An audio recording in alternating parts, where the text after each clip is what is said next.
Ruben Gonzalez! All right, here we go, man. Let's do it. Woo! Hey, look at this. Wow! Woo!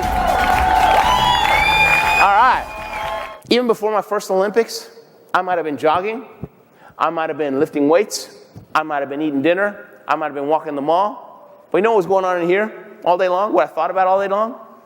I was walking into that opening ceremonies in the Olympics. I could see myself walking into that stadium. I see all those people cheering. It was so exciting. I could look over there, and wow, there's that flag, and there's those rings, and we're here. I look over my shoulder, and there's that torch burning brightly. And here's the Olympic Orchestra playing the Olympic anthem, my favorite song in the whole wide world. And we're high-fiving each other. Man, we made it, it was worth it, it was worth it. And you can feel the cold wind hit your face. And you can feel the snow and the tears of joy. And you can feel the goosebumps just riding up your face. I can feel the goosebumps right now, guys. I am there. I am. And 4 years later, when I actually got to go into that stadium, it was just like I imagined it, only 100 times better. It was awesome. Awesome. Thanks, guys. Thanks. So the littlest guy, he gets on a stationary bike, starts warming up. I go right next to him, and I start warming up. Right? And I knew he was a boxer, but I want to start a conversation. I want to build some rapport. So I asked him, what do you do? What's your sport? He goes, I'm a boxer. What do you do? I said, I'm a loser. He went ballistic on me. A loser? Don't you ever call yourself a loser, man. You're a winner. You're a winner. Just like that. Oh, it was terrible. I mean, everybody got off their machines and stretched their necks out. They want to see who the loser was, right? Most embarrassing moment of my life, right? I go, no, luge, just like the bobsled. And I explained it to him, because back then you had to explain it to everybody, right? And finally he gets it. He goes, oh, luge. Sorry, man, I thought you called yourself a loser. That was thanks. Now everybody else thinks I am, all right? Well, it turns out this little guy was Vinny Pazienza. He was the reigning world champion lightweight boxer of the world. He's a champ. If I didn't know who he was, I wouldn't talk to him either, right? Well, when I figured out who he was, I asked him, Vinny, tell me something. Why did you freak out when you thought I called myself a loser? He goes, Ruben, you ought to know better. Champions don't call themselves losers. See?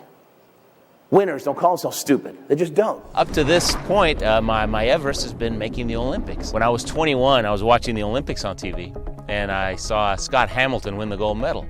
He's about 5 feet tall. I thought, man, if that little guy can do it, I can too. I just got to find the sport. The reason I chose the luge was because my strong suit was always perseverance. My nickname was Bulldog. And so I thought, I've got to find something with a lot of broken bones, and maybe there'll be a lot of quitters, and I just won't quit. I'll outlast everybody. You have to want something badly enough to stick around while the going gets tough, because it's always tough at the beginning. What kept me going was that Olympic dream. Those 2 weeks are magical, and it's worth doing anything for 4 years to get them. When I come share my story with your team, I'll share what I had to do to make it to the Olympics and how by following the same principles, anyone can reach their goals and dreams. So I'm going to tell you my story. And when we're done here today, you're going to walk out of here thinking, man, if that guy can make it to the Olympics even one time, then we can do anything, okay? Yeah, because I give people hope. See, I'm not a great athlete. I'm not. I can't jump high. I can't run fast. And I'm not particularly strong. I'm like your neighbor. Really? First 2 years, I was crashing 4 out of 5 times. 4 out of 5. But the third year, I went from crashing 4 out of 5 to crashing 1 out of 100. I figured it out.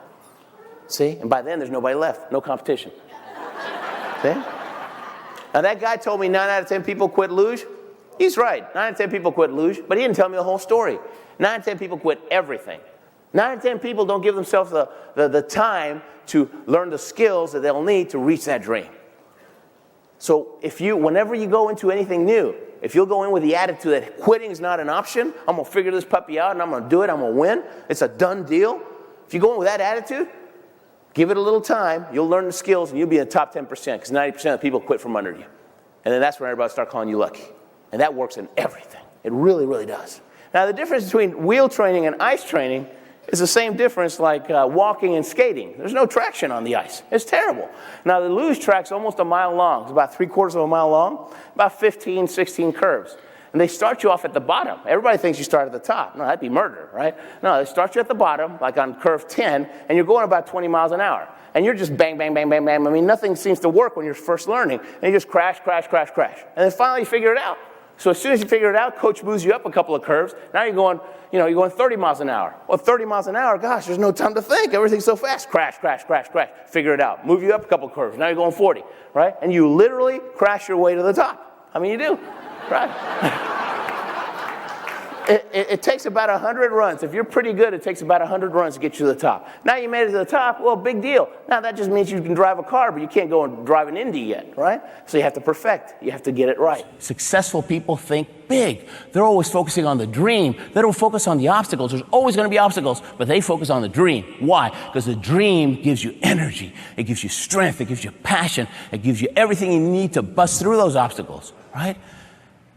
And they think differently. They talk differently. They ask different questions, right? They'll ask questions like, what if? What if? Why not me? Why not now? Those are great questions to ask yourself. Those are great questions to ask your kids, right? Why not you? Why not now? Why not? My talk's not about sports. It's about life. It's about how to overcome life's challenges to reach your goals and dreams. You guys can do anything, anything. So thank you so much for having me. You guys were awesome. Thank you. Thank you, guys. Thank you. Thank you, boss. Thank you, guys. Woo. Thank you.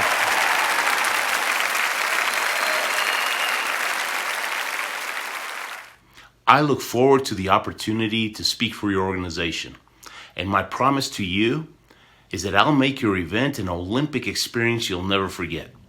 Your people will leave inspired, filled with belief in themselves, and ready to take action to help you reach your goals.